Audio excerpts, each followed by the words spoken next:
is a criminal a harbe shi to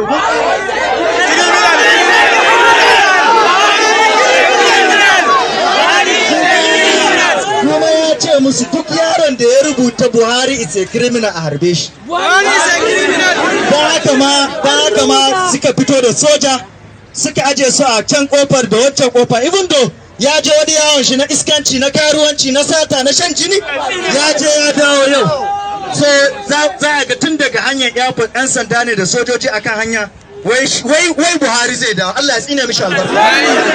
Wai suna ba mai mutumin da ya kamata a kashe shi suna ba shi kariya. Buhari is supposed to be killed because he's a criminal. He has committed the worst crime against humanity in the history of Africa. So saboda haka duk wani jami'in tsaro da zai tsawo yana ba Buhari kariya to yana kuskure ne. Buhari ya kamata a kashe shi ne. Ba wai ma ko a ce mishi criminal bai jawo shi. Mu mun faɗa muna ƙara faɗa idan wani abu ya faru da malam Zazzaky Buhari kashe ka za mu yi. Kuma wallahi kada wani ya dauka wai cika baki ne ko empty plate ne, za mu kashe ka ne.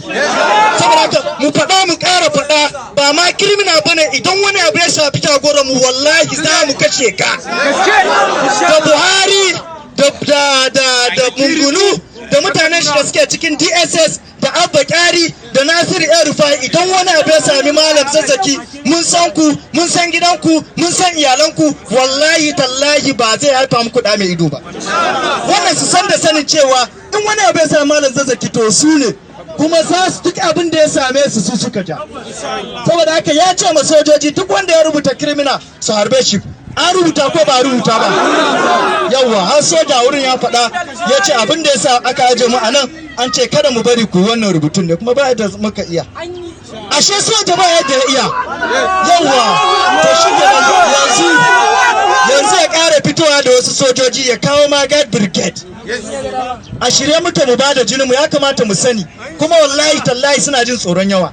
Ya kamata wanda bicin wai mutane ba su ji cewa Said Muhammad ya je sun ga su malam bane ranar Asabar sun rubuta ya faɗa abin da ya gani halin da jagora yake ciki. Me muke nufi ne, me muke yi a gida? Ya kamata wanda suke gida su gane kada wani ya tsaya yana ce musu wai akwai wata hanya, babu wata hanya. Duk wani abu da za an je kotu ta ce a saka, ya ce ba zai saka ba. Kuma wannan hanyar shine yake jin tsoro, abin da suke jin tsoro shine su ga mutane akan titi. Saboda haka muna kira kuma mu ƙara kira ga 'yan uwa su fito kan titi su duba abubuwan da suke faruwa a ƙasashe kwanakin nan. Kwanan nan a Afirka ana ta wani abu, mutane ne suka fito suka ce bai sadda da abin da ake musu ba, kuma ana neman ya za a yi da su. Sun fito ne biladin suka tsaya akan titi ba su kashe kowa ba, da samu kowa wuta ba, amma ana neman ya za a yi da su.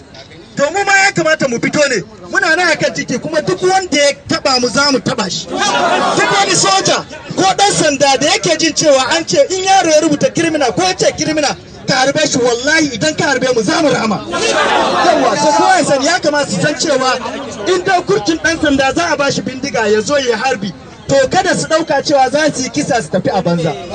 Kai ma ka shirya cewa in kai kisa za ka iya rasa rayuwanka. Mu ba mahaukata ba ne, ba kuma kisa muke ba, akwai mana kisa ba, amma ba zai yi ka kashe muka tafi a banza ba. Assalamu alaikum wa rahmatullahi. Criminal Buhari! Criminal Buhari! Criminal Buhari! Criminal Buhari! The criminal Buhari!